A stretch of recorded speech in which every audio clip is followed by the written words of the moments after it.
Salut tout le monde, on se retrouve aujourd'hui pour une nouvelle vidéo. Il va s'agir de mon book haul du mois de janvier. Je n'ai... Salut tout le monde, donc aujourd'hui... Salut tout le monde, donc aujourd'hui on se retrouve pour une nouvelle vidéo. Je bafouille un peu, ça fait longtemps que j'ai pas fait de vidéo quand même. Donc aujourd'hui on se retrouve pour mon bilan de janvier qui arrive début février, mais bon, que voulez-vous, hein, voilà, j'ai manque de temps, manque d'organisation, manque de... Voilà, voilà. Donc dans ce mois-ci j'ai lu 5 livres, c'est vraiment pas beaucoup.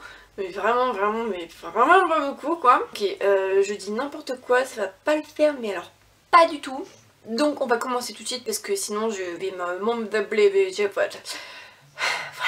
Alors j'ai commencé le mois avec ces 3 lectures. Mais c'est pas possible, j'ai quoi là?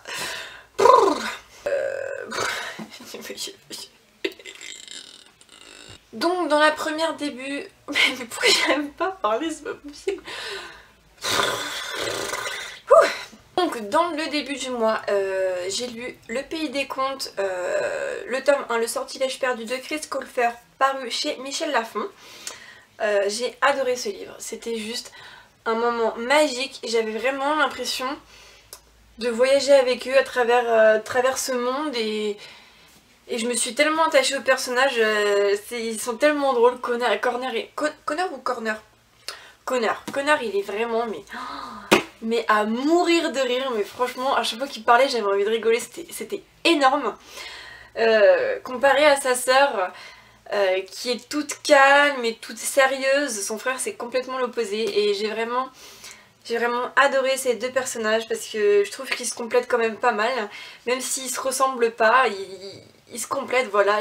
Ensuite, mais ils se lient mais tellement vite, mais on est tellement... C'est addictif, c'est un roman plein de magie, c'est vraiment un peu prévisible quand même, je dois vous avouer, que le début n'est pas prévisible du tout, je trouve. Mais la fin du livre, quand on commence à remarquer quelques petits détails, on se dit ah là il va se passer ça et au final il se passe ça, donc voilà, c'est juste... j'étais quand même assez fière de moi, genre oh il va se passer ça et tout, et puis je dis n'importe quoi et puis je sais pas parler et puis voilà.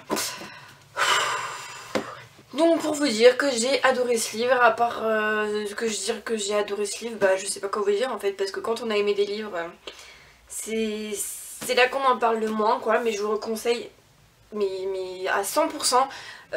J'ai vraiment hâte de m'acheter le tome 2 dès que je peux, parce que voilà, et puis les couvertures sont magnifiques, hein, n'est-ce pas? Dans la première partie du mois, j'ai aussi lu La véritable histoire de Noël de Marc Leno. Je vais pas détailler les livres de toute façon parce que j'avais déjà fait mon update lecture, donc je vous mettrai le lien en barre d'infos comme d'habitude. L'histoire est magnifique, il n'y a pas à dire, c'est vraiment beau, c'est poétique, c'est dépaysant. On se retrouve là en fait en Laponie avec des lacs gelés, avec des sapins, avec de la neige qui fait genre 1 mètre, enfin j'ai rien à dire de ce côté là, c'était vraiment bien, ça m'a fait voyager. Mais je n'ai pas accroché à l'écriture, je ne sais vraiment pas pourquoi. Peut-être que j'étais trop fatiguée dans cette période, peut-être pas, mais en tout cas je vous le conseille quand même parce que c'est une histoire très belle et c'est une histoire que je relirai mais avec plaisir à mes enfants. Ensuite j'ai également lu Flocon d'amour de John Green, Maureen Johnson et Lorraine Miracle. J'ai bien aimé ce livre, c'était un moment assez sympa, c'était pas extraordinaire non plus. J'attendais beaucoup du passage de John Green parce que j'avais été déçue par Qui es-tu Alaska. C'était sympa, voilà, j'ai rien à dire, c'était mieux que Qui es-tu Alaska quand même. En fait là c'est un livre qui est divisé en 3 histoires, donc écrit par 3 auteurs différents que je viens de citer. Et toutes ces histoires, au fur et à mesure de l'histoire, on voit que ces histoires se rassemblent en fait. Et c'est quand même assez sympa parce que j'avais jamais lu le livre comme ça. Et à la fin du coup tous les personnages se retrouvent et tout, c'est assez sympa. La première histoire était vraiment géniale, j'ai vraiment accroché. La deuxième l'était un peu moins, la dernière était... Voilà, je n'ai pas d'autres mots. Dans la troisième histoire, ça parle d'une fille qui trompe son copain. Voilà, déjà, rien de mieux pour me bloquer sur l'histoire parce que moi, ces genres de trucs, moi je supporte pas, donc du coup, le personnage il m'a tellement agacée. Genre, oh mais j'ai fait une bêtise mais je l'aime et tout, mais fallait y réfléchir avant, je sais pas. Tu fais pas un truc comme ça, enfin. En tout cas c'est un livre quand même assez sympa pour les périodes de Noël. C'est vrai que maintenant bah là pour le mois de janvier j'étais un peu du coup désorientée on va dire, parce que je lisais un peu le livre en retard. Mais c'est quand même un livre que je vous recommande et la couverture est juste magnifique. Mais j'ai l'impression que avec la lumière en fait ça va faire des reflets. Mais c'est un bleu argenté, un bleu trop beau, voilà. Et c'est quand même un livre assez sympa pour les périodes de Noël. Ensuite, ce mois de janvier était vraiment riche en surprises. Après le coup de cœur du Pays des Contes, j'ai eu un autre coup de cœur encore, mais vraiment gigantesque. Voilà, j'en perds mes mots. Loin de tout de D.A. Rednersky. Oh mon dieu. Ce livre est tellement... Oh. En fait, c'est Cameron qui va en avoir marre de tout. Qui du jour au lendemain prend ses clics et ses claques et s'en va, quoi. Tout simplement. J'ai envie de vous dire enfin, tout le monde rêverait... Enfin, j'ai un peu du mal à en parler, mais enfin, tout le monde rêverait de... Je sais pas, pouvoir tout laisser comme ça, pouvoir partir comme ça à inconnu, enfin... Je sais pas, moi c'est vraiment un truc qui m'attire, moi j'adore, enfin... Moi le voyage et tout c'est vraiment quelque chose, si je pourrais partir comme ça quoi, faire le tour du monde je le ferais. Et donc là on a affaire à Cameron qui va rencontrer un garçon qui s'appelle comment déjà? Qui s'appelle Andrew, voilà. Et oh là là. Mais c'est vraiment... Ils commencent à se chamailler, après ils sont potes, et après ils parlent, et après voilà, je vous en dis pas plus, mais ce livre il m'a également fait voyager, mais c'est... je sais pas, je sais pas comment vous expliquer, il y a des livres comme ça où on sait pas, on les aime, mais voilà, on peut pas dire grand chose dessus parce que c'est dans nous et parce que enfin voilà, je m'embrouille un peu, mais ce livre il m'a fait rêver parce que les road trips c'est vraiment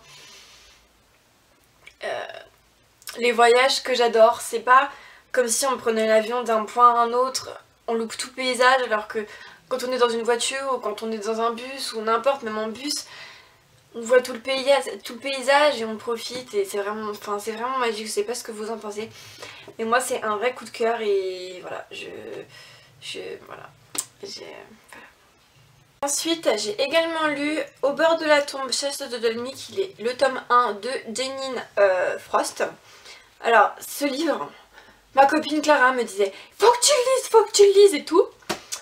J'ai bien aimé, mais disons que pour moi maintenant, dès qu'on parle de vampires, je pense à Vampire Academy qui est juste là, que c'est une série que j'ai vraiment trop aimée. Et du coup j'ai tendance à faire un peu des comparaisons, surtout que c'était le premier il me semble que j'avais lu depuis pas mal de temps en Bite Light. Donc du coup voilà, mais c'est quand même un livre que j'ai adoré. On a affaire ici à une fille qui est mi-chasseuse, mi-vampire et due à certaines histoires du passé, chasse les vampires. Et elle va le tomber, coucou Clara n'est-ce pas? Elle va tomber sur Bones qui va lui faire un marché. Il ne la tue pas, si en revanche il l'aide à chasser d'autres vampires. Et vous vous doutez que entre vampires, c'est quand même un peu explosif quoi, dans tous les sens du terme, j'ai envie de vous dire, hein, que ce soit sentimental, que ce soit engueulade, que ce soit n'importe quoi. Et j'ai vraiment adoré, j'ai vraiment hâte de lire la suite. J'ai vraiment beaucoup aimé, mais c'est pas un coup de cœur. Mais vraiment, je mettrais quoi, 4,75 pour dire que c'est pas un coup de cœur. Mais voilà, je vous le recommande beaucoup et voilà, voilà. En plus, Bones il est sexy, donc trop belle.